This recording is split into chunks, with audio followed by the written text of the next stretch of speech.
Kenapa dia nak sangat bumi Palestin? Kerana di situ adanya Masjidil Aqsa. Di situ adanya Masjidil Aqsa.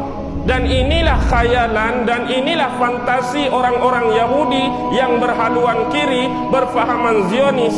Mereka mengatakan mereka merampas bumi Palestin hari ini dan mereka menamakannya sebagai Israel. Kerana mereka nak membina kembali Haikal Sulaiman di atas tapak Masjidil Aqsa. Kerana bagi mereka sejarah sebenar yang dipunyai oleh mereka, umat Islam hari ini telah merampas tapak asal Haikal Sulaiman.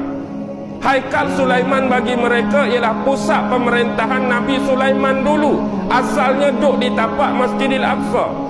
Bila mari orang Islam, bila mari umat Islam, dia runtuhkan Haikal Sulaiman, kemudian bina Masjid Al-Aqsa. Jadi kami mari balik di sini nak runtuhkan Masjidil Aqsa, nak bina kembali Haikal Sulaiman buat kali yang kedua.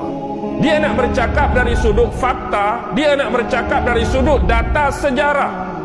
Baik, kita mengikut acuan mereka, kita ikut arus mereka. Kalau nak berfaktakan acuan sejarah, dia kata tempat tu asal milik Haikal Nabi Sulaiman. Baik, kita terima dari sudut sejarah, itu tempat asal kedudukan Haikal Sulaiman.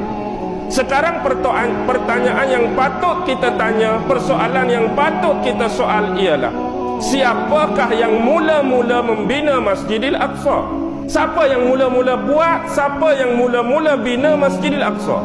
Siapa? Dalam sejarah tak boleh dinafikan.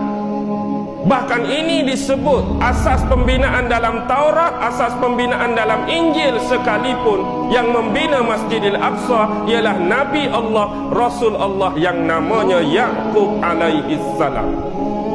Nabi Yaqub lah yang mula-mula mendirikan asas-asas binaan Masjidil Aqsa. Nabi Yaqub anak siapa? Nabi Yaqub ialah anak Nabi Ibrahim. Nabi Ibrahim ada dua orang isteri. Isteri yang pertama nama dia Sarah. Tetapi waktu tersebut Sarah mandul. Lalu waktu peristiwa berlaku, sewaktu berhijrah ke Mesir, terjadi peristiwa yang tak perlu kita ceritakan di sini.